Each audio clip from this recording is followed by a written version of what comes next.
Hey guys, welcome back to my channel. My name's Alyssa. This is Allie's Bookie Reads, and this is my June TBR.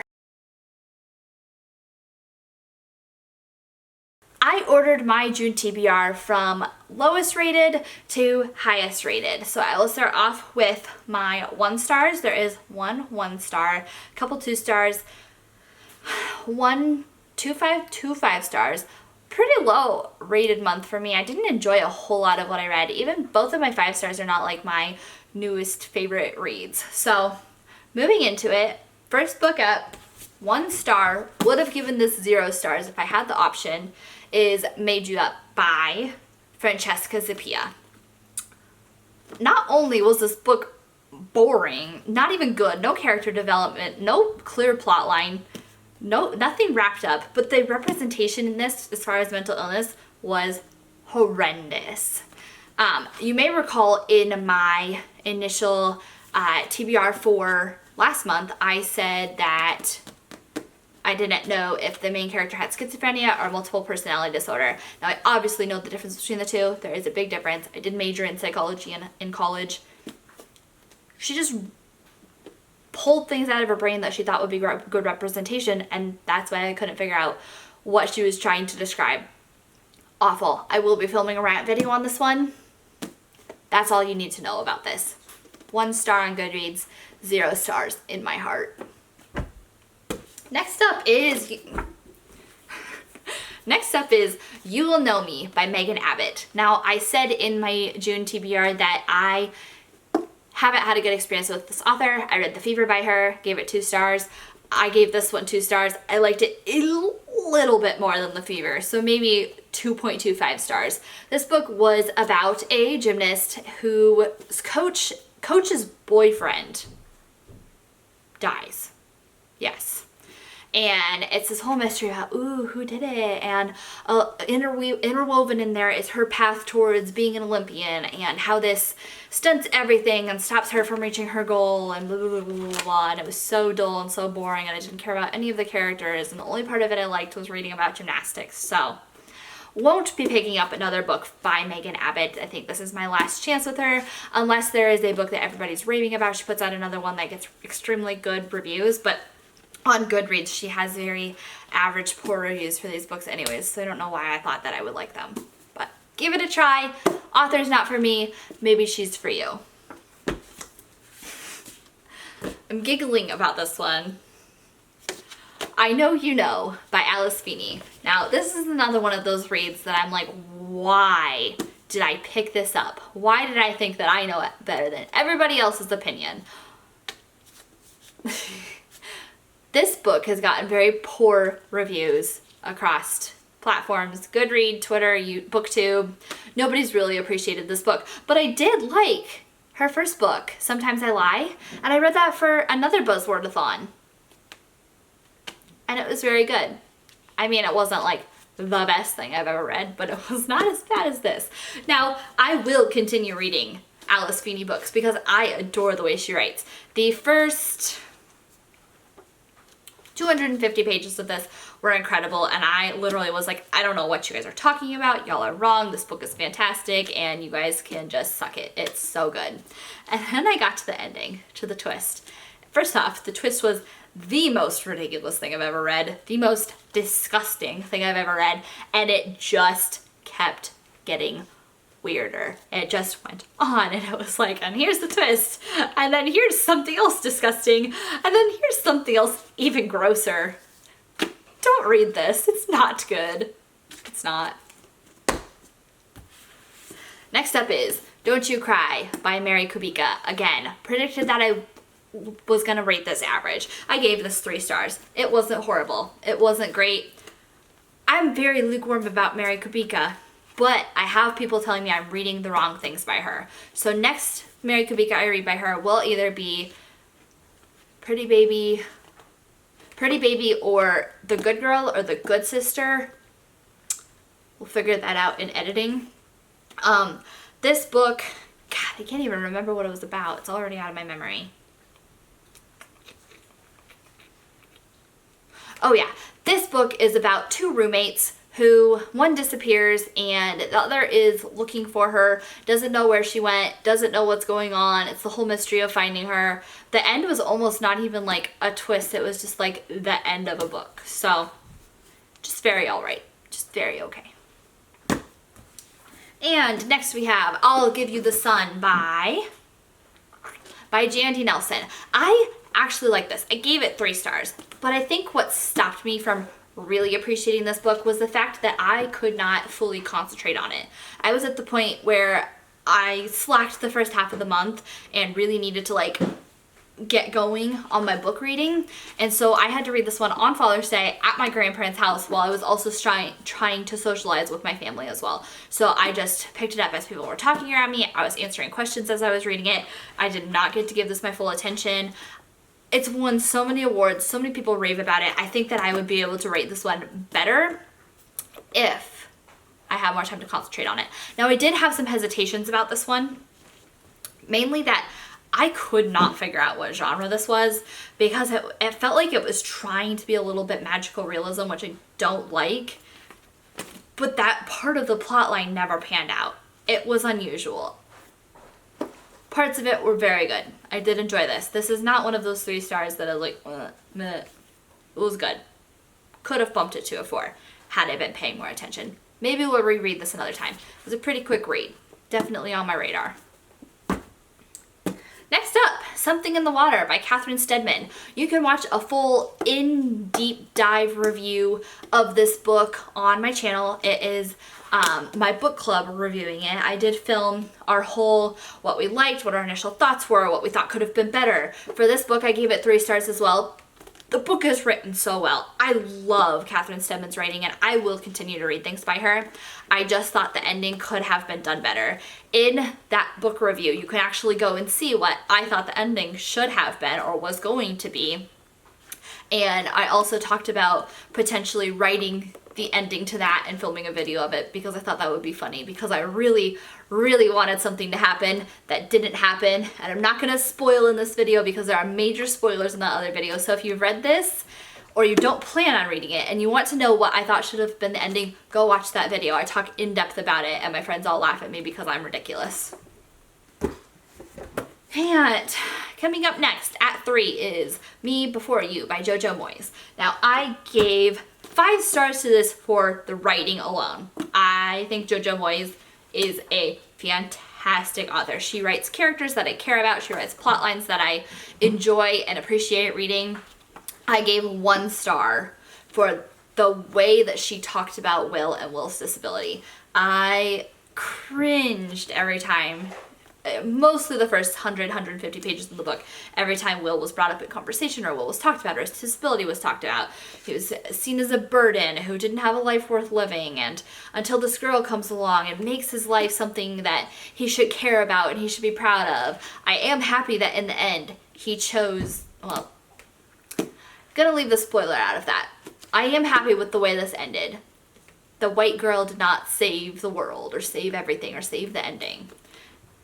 Did not wrap up nicely or tie up nice little bows, and I did like that. So I did give it a 3 because I averaged out 5 for the writing, characters, plotline, 1 for the way that Will was portrayed, to a solid 3. Coming in at a 4 though is After You by Jojo Moyes. Now, after I finished Me Before You, I did not feel like this book needed a sequel at all, but it had the word you in the title. I was reading books with the word you in the title last month, picked it up, loved it. So good. It was everything that I wanted in the first book as far as writing and characters, and just that. I didn't want it all to be about the disability. I didn't want that to be the main focus. This had everything that I wanted in the first book. So good. So good. Would highly recommend this one. Way less ableist. 4 stars to If You Really Loved Me by Anne Rule. This was a true crime book written about Cinnamon Brown, who was accused and convicted of murdering her stepmom. But did she really? And that's what we find out about here. Anne Rule writes in a way that is so compelling. She makes 800 pages of a book go by like it's nothing. I don't even realize that I'm reading these that I'm reading 800 pages of these. It's just incredible. And she writes about the trial and leading up to the trial and the research and everything that the police did and everything that was presented at the trial and the arguments that were given on both sides. And she really gives a true picture of the entirety of the case. And what blows my mind is that these are not, like, this case was not something that everybody knew about, like Casey Anthony or Jodi Arias or any of the serial killers.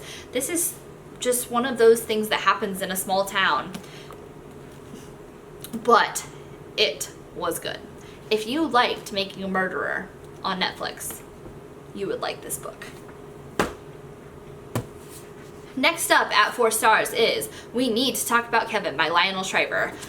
I am going to tell you, 50 pages into this book, I was ready to DNF this book, and I do not DNF. I have never DNF'd a book. Temporarily, I'll put a book down and say, I'll come back to it later. I have never set something down, given it away, never plan on picking it up again. I was ready to do that with this book. The way the author writes is a very literary style, which is obviously not my thing. I'm not into that. But also, it just wasn't interesting. But then as I kept reading, it kept getting better, and I don't know. The writer is good. She's a great author, and I would have a dictionary by you when you read this, because there are a lot of big words, and that was one of the things that I saw in the Goodreads review, was that it felt pretentious, but it wasn't pretentious in a way that it didn't work. It worked. There's a twist at the end that is, I didn't see coming, because it's not a thriller. Very good. Highly recommend. It is a book about Kevin, who is a psychopath from a young age. He's born this way, hates the mother right off the bat, has it out for his mom, but absolutely adores his dad. His mom has another child, and the mom obviously loves the child more than Kevin, because Kevin is not a nice person to her.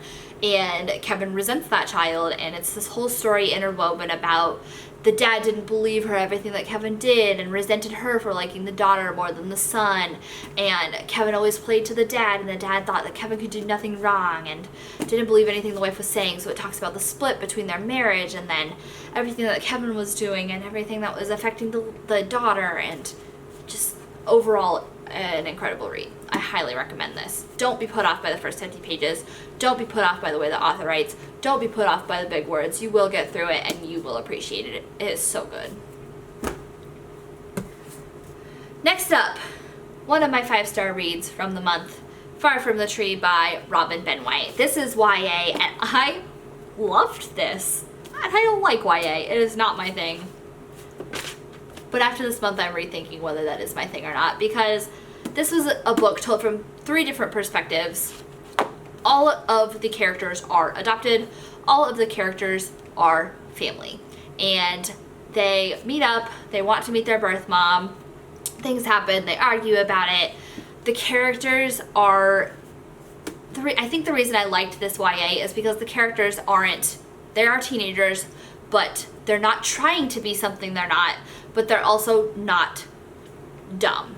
They are well-written characters, well-rounded characters. They're people that I would be friends with in real life. They've been through a lot of stuff, and it affects them. And it's not written away like, oh, we went through this and this trauma, but I'm good now and everything's fine and fancy little bow at the top. No, this is hard-hitting. This is deep cut, and I would highly recommend this, even if you don't like YA, because I don't like YA. And you're going to be like, oh, so you don't like YA when I introduce my next 5-star read, because my next 5-star read and the last book that I read in the month of June is Since You've Been Gone by Morgan Matson. Oh my god, I loved this book. So good for a summer read. It was kind of a road trip book, but not really. One of the main characters' best friends leaves her behind, but leaves her with a list of things that she wants her to do. And their friend thinks that if she does all these things, her friend's going to come back to her and they're going to reunite, and everything's going to be good and great and all neat. And that's not what happens. But the main character learns a lot of things about herself through these challenges, and she learns to let go, and she falls in love. And I loved the main character in this book, the love interest. I loved everything about this book. You should read this. This was a movie in book form. It was told in a way that felt exactly like I was watching a movie, but it kept my interest because it's a book. There are also playlists in this book, and the main character has fantastic musical interest. There is a really obscure Billy Joel song referenced in this book that I appreciated very much. You'll have to read it to find out. Classic. So good. Well, everybody, that about wraps it up for my June TBR. I'm a mess. Welcome to my life. That wraps it up for my June TBR. I have 1, 2, 3, 4, 5, 6, 7, 8, 9, 10, 11, 12. 12 books I read last month. Only 2 or 5 stars. Not a wonderful reading month, but moving on to next month, everything on my TBR I'm extremely excited about. You may recall I wasn't thrilled about really any of these, and I didn't get to everything that I wanted to get to either, but I talked about that in my July TBR, what I didn't get to. A lot of them I added to my July TBR. So go ahead and watch that. Let me know what you think. Let me know if you've read any of these, if my opinions are different than yours. I'm totally cool with that. None of these books, I'm not going to challenge you and be like, no, except maybe Made You Up. I will argue with you about Made You Up by Francesca Zappia, because that book was awful and that representation was horrible. Anyways, thank you for joining my channel again. I hope you enjoyed this June wrap-up, my very first wrap-up. Give me a like, give me a subscribe if you want more content from me. Let me know what else you want from me, and if not just, you know, TBRs and wrap-ups and that kind of thing. I look forward to it. Thank you for joining my channel, and I'll see you next time. Bye!